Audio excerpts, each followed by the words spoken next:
στο φροντιστήριο μέχρι το 2012.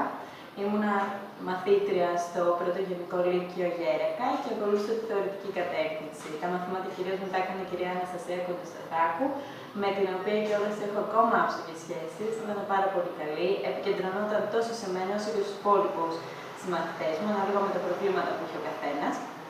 Μας βοηθούσε, έχω να θυμάμαι πάρα πολύ ωραία πράγματα από αυτήν και από το διάβασμα και από τη συμβολή της στη σχολή που πέρασα.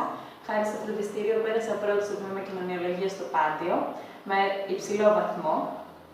Ήταν μια σχολή που δεν την ήξερα και την έμαθα, χάρη στην κυρία Αναστασία. Αυτή με παρότρινε να ακολουθήσω αυτή την κατεύθυνση.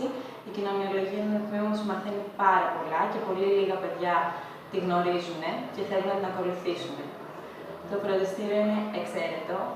Με τους καθηγητές, πέρα από καθηγητές, είναι άνθρωποι που έχουμε καθημερινή επαφή ακόμα και τώρα, που τελειώνω τη σχολή μου. Και αυτό που έχω να πω στα παιδιά είναι υπομονή και διάβασμα και το όνειρο γίνεται πραγματικότητα, γιατί η φοιτητική ζωή αξίζει όσο τίποτα. Ευχαριστούμε, Ελίνα.